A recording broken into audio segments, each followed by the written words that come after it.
Esto es DW Noticias desde Berlín. La guerra en la Franja de Gaza comienza a cobrarle un precio político al primer ministro de Israel, Benjamin Netanyahu. Las promesas, o protestas mejor dicho, más multitudinarias desde el 7 de octubre llenan las calles de Jerusalén para exigir al mandatario que renuncie ante lo que muchos consideran un manejo inadecuado de la crisis y la incapacidad de traer a casa a los rehenes secuestrados por Hamás. Estos son nuestros titulares. El primer ministro de Israel se muestra firme frente al aumento del descontento popular.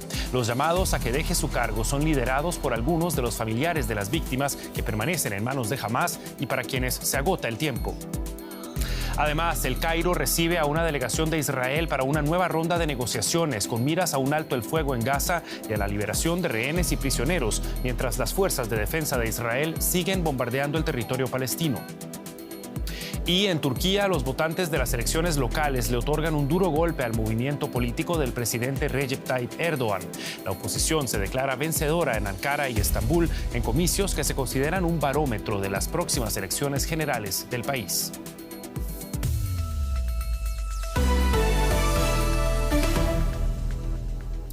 Los saluda Javier Arguedas. Gracias por informarse con nosotros. El primer ministro de Israel, Benjamin Netanyahu, rechazó los llamados de miles de manifestantes a que renuncie a su cargo. Afirmó que elecciones anticipadas en el país solo beneficiarían a Hamás y que pondrían en riesgo las negociaciones para liberar a los rehenes secuestrados por la milicia islamista en los atentados terroristas del 7 de octubre. Grandes multitudes bloquearon las calles de Jerusalén este domingo mientras marchaban hasta el edificio del Parlamento, aumentando la presión contra el mandatario israelí. Decenas de miles de personas se congregaron en Jerusalén para dar comienzo a una manifestación de 4 días. Se trata de la mayor protesta antigubernamental desde el atentado terrorista del 7 de octubre. Muchos están hartos de que aún no se haya logrado un acuerdo para liberar a los rehenes en manos de Hamás y piden elecciones anticipadas. Estoy aquí para tratar de cambiar este gobierno, que es un fracaso total y absoluto. Es la única manera de que no nos lleven al abismo, del que nunca saldremos. Ante la creciente presión para que dimita el primer ministro israelí, Benjamin Netanyahu se mantiene firme. La convocatoria de elecciones ahora, durante una guerra justo antes de nuestra victoria, paralizaría a Israel al menos durante medio año. Paralizaría la negociación para la liberación de los rehenes. Pondría fin a la guerra antes de que se completen sus objetivos y el primero en beneficiarse sería Hamás. Mantener la presión militar y cierta flexibilidad en las negociaciones es el plan de Netanyahu para conseguir la liberación de los rehenes. Una parte clave de ese plan es Rafah. La ofensiva que Israel planea llevar a cabo allí ha desatado la preocupación internacional que advierte de una catástrofe humanitaria. Pero Netanyahu insiste en que seguirá adelante con su plan. Entraremos a Rafah y eliminaremos los batallones de Hamás por una sencilla razón. No habrá victoria sin la operación en Rafah y no habrá victoria sin la eliminación de los batallones de Hamás. Mientras continúan los combates, una delegación israelí se encuentra en Egipto para mantener nuevas conversaciones sobre el alto el fuego, pero ambas partes dudan que se produzcan avances, ya que afirman la diferencia de posiciones sigue siendo demasiado grande. Y esos diálogos indirectos que iniciaban este domingo entre Israel y Hamás con el fin de lograr una tregua en la Franja de Gaza también fueron comentados por el primer ministro Benjamin Netanyahu, quien había autorizado el pasado viernes el envío de la delegación conformada por los servicios secretos y por miembros del ejército a la nueva ronda impulsada por Egipto, Qatar y Estados Unidos. Hamás no ha decidido si enviará una delegación para negociar de forma directa, mientras Netanyahu le atribuye a Hamás haber endurecido la línea en estas negociaciones. Las fuerzas de defensa de Israel, entre tanto, continúan con su ofensiva en Gaza a pesar del llamado a formalizar un alto el fuego por parte de la ONU. 2 personas murieron hoy en un nuevo ataque aéreo que alcanzó un campamento ubicado en el patio del hospital Deir al-Balá, donde se refugian desde hace meses miles de desplazados. Desde el inicio de la guerra, el pasado octubre, casi 32.800 palestinos han muerto en Gaza y cerca de 75.300 han resultado heridos. Esto según cifras del Ministerio de Salud de Gaza, controlado por Hamás. A pesar de la presión a lo interno de Israel para la liberación de los rehenes secuestrados por Hamás en los atentados del 7 de octubre, las esperanzas de que las negociaciones lleven a una resolución de la crisis son bajas, como nos lo contaba el periodista y especialista en Medio Oriente, Miquel Ayestarán. Desde el comienzo de la guerra hay que decir que hay una negociación indirecta, abierta entre Hamás e Israel, y Egipto y Qatar se van alternando la sede de este proceso negociador. Tras 2 semanas en Doha, las delegaciones vuelven ahora a El Cairo y la verdad es que no hay grandes expectativas. La presión interna en Israel es fuerte y las familias de los cautivos exigen un acuerdo sin demora para que sus seres queridos regresen a casa sanos y salvos. En las últimas 24 horas ha habido fuertes protestas, pero esta presión no ha hecho hasta el momento que Benjamín Netanyahu cambie de estrategia y el primer ministro sigue apelando al uso máximo de la fuerza como la mejor medida de presión frente a Hamás. Si atendemos a las declaraciones de los dirigentes israelíes, lo cierto es que parece que está más cerca la operación militar sobre Rafah que un acuerdo de alto el fuego con Hamás. Y por parte de los islamistas, ellos mantienen una postura inflexible sobre el alto el fuego definitivo. Por eso no aceptan treguas temporales. Piensan que en cuanto liberen a los cautivos que tienen en su poder, el ejército volverá a atacar con toda su fuerza la franja. De momento está en el aire además su presencia en El Cairo y fuentes del grupo dicen que las posturas siguen muy alejadas. Las negociaciones entre Israel y Hamás vienen de la mano de un recrudecimiento de la violencia en la Franja de Gaza, algo que corresponde a la naturaleza de los conflictos bélicos. Así lo explicaba Miquel Ayestarán. Israel tiene abierto el canal negociador, no lo ha cerrado. Lo que sucede es que, como en toda guerra, los dos bandos golpean lo más duro que pueden sobre el campo de batalla para ser más fuertes en la negociación y tener que hacer menos concesiones en un futuro acuerdo. El ataque que hemos visto hoy se suma a una lista interminable de ataques, con la particularidad que el objetivo ha sido la tienda que empleaban los periodistas locales para trabajar en el hospital de los mártires de Al-Aqsa. Israel no solo no permite la entrada de periodistas extranjeros, sino que tiene a nuestros colegas locales en su punto de mira. La guerra y la diplomacia hay que aclarar que tienen ritmos muy diferentes y por eso vemos constantes bombardeos, mientras que los equipos negociadores están en Doha o están en Egipto, como va a ser a lo largo de estas próximas 2 semanas. Normalmente lo que ocurre es que la diplomacia siempre va por detrás y los resultados en el campo de batalla marcan sin duda el resultado en las negociaciones. Dejamos atrás el conflicto palestino-israelí para enfocarnos en Turquía, donde el Partido Socialdemócrata CHP, que encabeza la oposición al gobierno del presidente Recep Tayyip Erdogan, se proclamó vencedor en las elecciones municipales de este domingo al liderar el recuento en las ciudades más importantes del país como Estambul o Ankara. Con el 70% de las actas escrutadas, el alcalde actual de Estambul, Ekrem İmamoğlu, sería reelegido con poco más del 50% de los votos. En segundo lugar quedaría el candidato Murat Kurum del partido de Erdogan, el conservador AKP, con alrededor del 41% de los votos. Estas elecciones se interpretan como un barómetro para medir la popularidad del presidente, quien buscaba que su partido recuperara el control de Estambul, centro económico del país. A İmamoğlu se le considera además un potencial futuro candidato presidencial. Por su parte, el presidente Erdogan reaccionó reconociendo que el revés en estos comicios representa un punto de inflexión para su partido.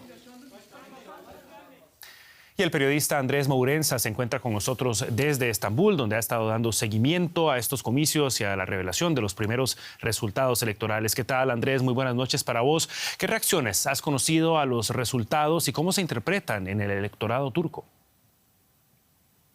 Bueno, pues efectivamente esto es una debacle para el partido de Erdogan. Hay que recordar que desde su fundación en 2001 no había perdido ni una sola de las múltiples elecciones locales, legislativas, referéndums presidenciales que se habían celebrado aquí en Turquía. Y esta vez ha probado el sabor de la derrota. Es verdad que en el voto popular la victoria del centro izquierda, todavía con el recuento bastante avanzado, pero bueno, es muy ligera, pero sí que es muy importante la victoria en el número y la importancia de alcaldías que ha obtenido la oposición. Ha ganado en toda la franja occidental de Turquía, en la costa del Egeo, en Tracia, en toda la costa mediterránea, e incluso en numerosas ciudades de la muy conservadora Anatolia Interior e incluso oriental, en sitios donde el partido de Erdogan ganaba desde siempre, con lo cual estas palabras que decía Erdogan de que esto es un punto de inflexión, que es verdad, reconocía también que no han obtenido los resultados esperados,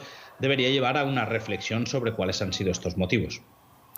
Recep Tayyip Erdogan esperaba sin duda un resultado muy diferente. ¿Qué significan estos triunfos de la oposición para el proyecto político que tiene el presidente? Bueno, es verdad que a partir de ahora hay 4 años sin ninguna cita electoral en Turquía hasta las próximas presidenciales y legislativas que serán en 2028. Y Erdogan lo que pretende es, digamos que, llevar adelante su programa de estabilización económica. También ha hablado en su intervención ante sus seguidores de posibles operaciones antiterroristas contra el grupo armado kurdo en Irak y en Siria. Y eso, bueno, en cierto modo le permitiría recuperar cierta valoración política. Pero es verdad que hay que recordar que que cuando termine este ciclo electoral llevará 25 años en el poder, y también es un hombre ya mayor, su partido está muy desgastado por casos de corrupción y le empiezan a arañar votos no solo desde la oposición socialdemócrata, sino también desde la extrema derecha de partidos que anteriormente iban con él. Por tanto, bueno, se pone difícil para él. Por otro lado, el alcalde de Estambul, como bien decías al inicio, Ekrem İmamoğlu, con esta nueva victoria pues gana enteros para ser el posible candidato de la oposición unida para los próximos comicios. Los votantes en Turquía otorgan y llevan al partido de Recep Tayyip Erdogan a la reflexión. Nos lo contaba Andrés Mourenza desde Estambul. Muchísimas gracias, Andrés. A vosotros. Y es tiempo de hacer ahora un repaso de otras noticias que estamos siguiendo para ustedes a esta hora. El presidente de la Autoridad Palestina, Mahmoud Abbas, juramentó un nuevo gabinete que incluye a ciudadanos gazatíes y a 4 mujeres. Abbas busca con esto satisfacer las demandas internacionales que piden cambios en su administración. La Autoridad Palestina, que controla parte de la Cisjordania ocupada, está siendo además presionada por Estados Unidos para que intervenga en la Gaza de la posguerra. El Papa Francisco celebró la misa del Domingo de Resurrección en el Vaticano ante unos 30.000 fieles. A pesar de los rumores sobre su estado de salud, el pontífice argentino de 87 años presidió los actos en buena forma. Aprovechó su mensaje de Pascua en el día más sagrado del cristianismo para invocar oraciones por las víctimas de la guerra. 8 personas murieron el sábado en un tiroteo en Ecuador, el segundo de los últimos 2 días. Ningún grupo ha reivindicado la autoría del ataque. El viernes, 5 turistas fueron ejecutados por un grupo armado. La policía asegura que los narcotraficantes los confundieron con una banda rival. En Perú, la presidenta Dina Boluarte solicitó este domingo a la Fiscalía del país que la cite a declarar de forma inmediata en vista de la turbulencia política que está produciendo la investigación preliminar en su contra por corrupción. A la mandataria se le acusa de no haber declarado como patrimonio 3 relojes de la marca Rolex, uno de ellos valorado en $14.000 según medios locales. Boluarte, que ya dijo en una comparecencia televisada que no piensa dimitir por este hecho, niega los señalamientos y afirmó que el lujoso reloj que utiliza lo compró tiempo atrás. Por su parte, su antiguo partido político, Perú Libre, presentó este sábado una moción de vacancia en su contra ante el Congreso peruano. En México, en el estado de Michoacán, un comando del crimen organizado asesinó a balazos al alcalde de Churumuco, Guillermo Torres, de 39 años. El político, que fue atacado junto a su hijo mientras estaba en la capital del estado, acabó falleciendo en el hospital. Su hijo sobrevivió al ataque. La víctima llegó a la alcaldía por el Partido Revolucionario Institucional, el PRI, en el año 2022, pero posteriormente abandonó esa agrupación para incorporarse al partido oficialista Morena. El crimen se registra en medio de la campaña electoral para las próximas elecciones federales que se llevarán a cabo en el mes de junio. Este asesinato se suma a otros 2 de políticos en el mismo estado hace apenas un mes. En los últimos 9 meses, unas 50 personas fueron asesinadas en episodios de violencia electoral en el país. Y antes de irnos, aquí en Alemania los cerezos empezaron a florecer un poco antes de lo normal. Por ejemplo, en la ciudad de Bonn, en el oeste del país, donde los cerezos en flor atraen cada año a cientos de curiosos. Los meteorólogos afirman que este invierno fue uno de los más cálidos de los últimos años, lo que provocó que los árboles florecieran unas semanas antes de lo habitual. Varias calles del casco antiguo de Bonn se cerraron al tráfico para que todo el mundo pueda disfrutar del espectáculo de la naturaleza. Y con esto despedimos esta edición de DW Noticias, no sin antes recordarles que pueden mantenerse al tanto de la actualidad en nuestro sitio en internet dw.com o encontrarnos en redes sociales buscando DW Español. Soy Javier Arguedas, junto a todo el equipo aquí en Berlín. Hasta una próxima ocasión. Que la pasen bien.